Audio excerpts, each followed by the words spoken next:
Magandang araw, ako po si Jelaika C. Cabrera mula sa pangkat ng M073. Narito po ako upang ilahad ang aking mga natutunan sa asignaturang Pilipino. Simula sa kabanata 1 hanggang 10. Ating isa-isahin ang mga kabanata. Ang una ay ang kalikasan ng retorika, pangalawa ay ugnayan ng retorika at gramatika, pangatlo ay tayutay, pang-apat ay idioma, pang-lima ay batayang uri ng diskurso, pang-anim ay pagsasaling wika, pang-pito ang pagsulat ng komposisyon, pang-walo ay mapanuri at kritikal ng magbasa, at pang-siyam is komposisyong personal, at ang huli ay ang komposisyong popular. Isa-isahin natin ang aking mga natutunan sa bawat kabanata. Una, sa kalikasan ng retorika. Dito natin na ipapakita o na ipaparamdam ang gusto natin sabihin sa madla, maaari itong pasulat o pagsasalita. Pangalawa ay ang ugnayan ng retorika. Dito naman ay naiayos ang paggamit ng bawat salita para maipaihag ito at naiintindihan, dahil bawat salita ay dapat tugma para madaling maunawaan. Pangatlo ay tayutay, kung saan dito ay gumagamit naman tayo ng matatalinghang salita. Maganda din ito dahil nasasanay tayo kung paano gumamit ng mga malalalim na salita para makipag-usap sa mga tao. Pang-apat ay idioma. Dito naman ay hindi eksaktong kahulugan ng isang salita ang ibibinibigay, pero dapat maiintindihan pa rin. Pang-lima, batayang uri ng diskurso. Ito ay nagbabahagi ng pagpapalitan ng salita ng tao at manghikayat. Pang-anim naman ay pagsasaling wika. Dito ay nalalaman natin kung saan at sino ang nagpasimula ng pagsasaling wika.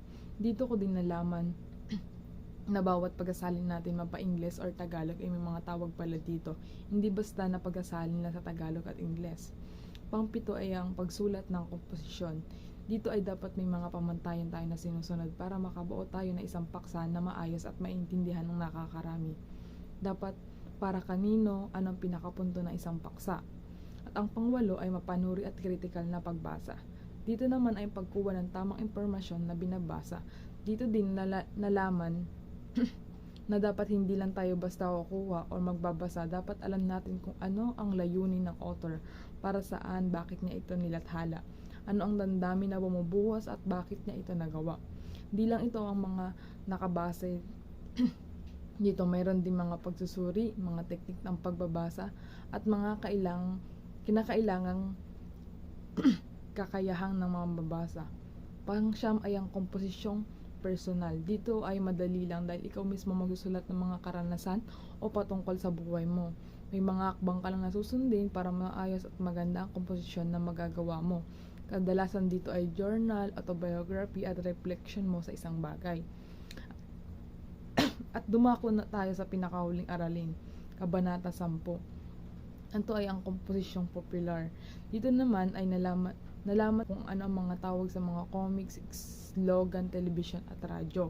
At huli ay patalastas. At nalaman ko ang mga iba't ibang halimbawa na hanggang ngayon ay kinatangkilik pa rin ng mga nakakarami at marami pa din ang natutuwa dito.